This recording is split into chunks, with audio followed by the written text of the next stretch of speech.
Hello everyone. Welcome to our news today. CNN's Jake Tapper calls Biden's rejection of Army's after-action report on Afghanistan insulting. Sunday's State of the Union featured a critique of President Biden's withdrawal of U.S. troops from Afghanistan by CNN host Jake Tapper. A preview of Biden's pre-Super Bowl interview aired on NBC Nightly News with Lester Holt on Thursday. In the segment, Biden admitted that he rejected the U.S. Army investigative report that argued the administration was not prepared to pull out troops from Afghanistan in August. CNN political analyst slams Biden's response to inflation question. A terrible answer. Yes, I am. Biden said. I'm rejecting them. Despite the report, he also insisted that he was not told about the degree to which the White House was prepared to remove troops in Afghanistan, and instead argued there was no good time to get out. This answer did not appear to satisfy Tapper. It's difficult to overstate how insulting Biden's sweeping rejection is to so many service members and veterans, Tapper said. Given the full content of the 2,000 pages of documents and this U.S. Army investigation which CNN has also obtained, many accounts are from troops who were on the ground at the gates near the canal around the airport, non-commissioned officers, junior officers, JOs. People with little political motivation to lie and heavy legal and moral obligation to tell the truth in sworn statements, he added. Various CNN guests in the past have defended Biden's Afghanistan pullout, despite an August 26 Kabul terror attack that left 13 U.S. service members and dozens of Afghans dead. I don't doubt that President Biden cares, but I do not understand why he would not manifest that care into taking this investigation more seriously, absorbing the tragic details, contemplating the obvious failures of his administration, failures that cost lives, Tapper said. Joe Rogan to the media. The answer is not to silence me, it's for you to do better. Biden's response to Afghanistan prompted several leading Republican figures to demand his resignation. Biden always bristles at this because he feels confident that ending the war in Afghanistan was the right decision, but that's not the question at hand. It's not whether, but how, the war ended.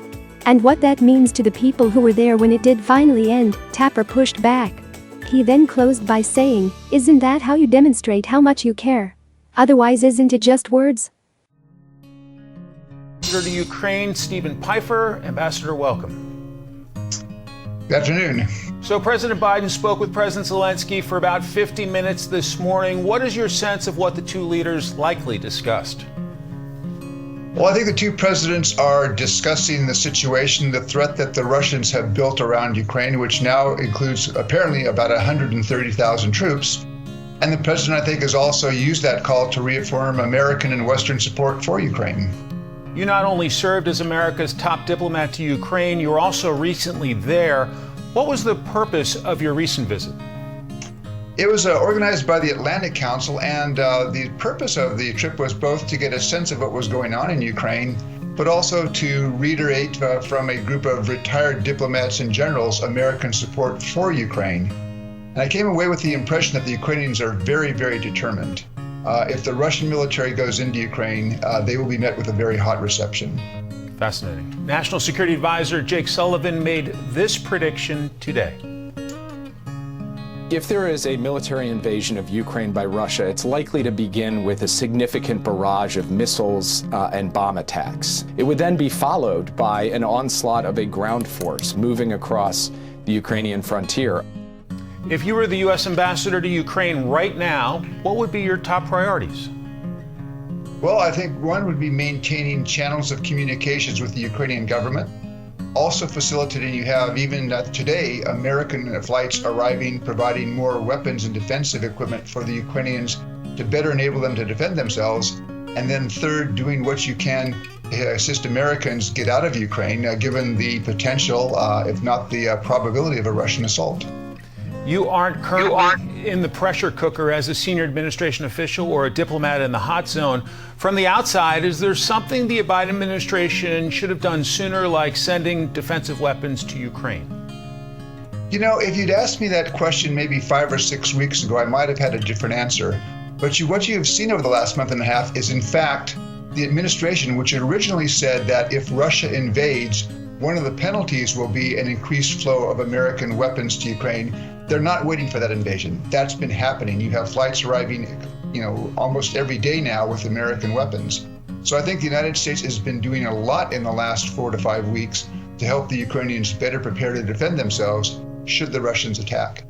Is it possible Vladimir Putin won't invade and will merely try to decapitate the Ukrainian government with pressure from the threat of possible invasion and the impact that's having on the Ukrainian economy? Well, I think certainly that is the dream scenario for the Kremlin, which is that just the threat of military force might cause either the government in Kyiv to collapse or the government to make concessions. But from our visit 2 weeks ago, we saw absolutely no sign of that. I think the Ukrainians are actually more determined to resist. And I fear that Mr. Putin may be making a miscalculation. I'm not sure he understands just how dead set the feeling is in Ukraine against a Russian attack. Bear in mind, Mr. Putin's concern is that Ukraine is moving away from Russia.